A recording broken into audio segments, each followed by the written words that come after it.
अनोखे रहस्य आखिर क्यों खाया था पांडवों ने अपने मृत पिता के शरीर का मांस? पांचों पांडवों ने अपने मृत पिता पांडु का मांस खाया था, उन्होंने ऐसा क्यों किया ये जानने के लिए पहले हमें पांडवों के जन्म के बारे में जानना पड़ेगा। पांडु के 5 पुत्र युधिष्ठिर, भीम, अर्जुन, नकुल और सहदेव थे। इनमें से युधिष्ठिर, भीम और अर्जुन की माता कुंती तथा नकुल और सहदेव की माता माद्री थी।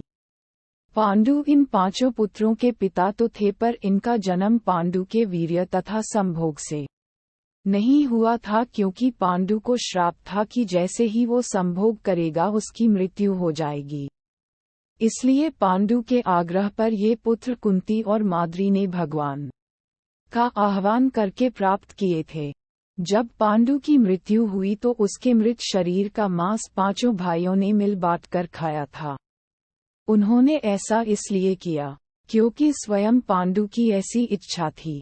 चूंकि उसके पुत्र उसके वीर्य से पैदा नहीं हुए थे, इसलिए पांडु का ज्ञान कौशल उसके बच्चों में नहीं आ पाया था। इसलिए उसने अपनी मृत्यु पूर्व ऐसा वरदान मांगा था कि उसके बच्चे उसकी मृत्यु के पश्चात उसके शरीर का मांस मिल बांटकर खा ले, ताकि उसका ज्ञान बच्चों में स्थानांतरित हो जाए।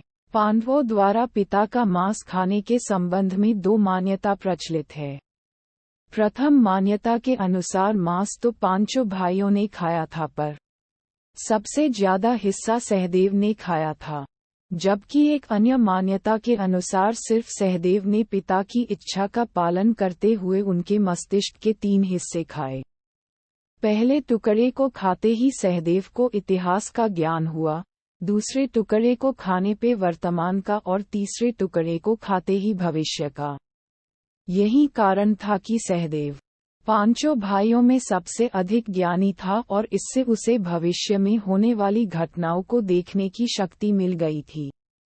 शास्त्रों के अनुसार श्री कृष्ण के अलावा वो एकमात्र शख्स सहदेव ही था जिसे भविष्य में होने वाले महाभारत के युद्ध के बारे में संपूर्ण बातें पता थी। श्री कृष्ण को डर था कि कहीं सहदेव ये सब बातें औरों को न बता दे, इसलिए श्री कृष्ण ने सहदेव को श्राप दिया था कि यदि उसने ऐसा किया तो मृत्यु हो जाएगी।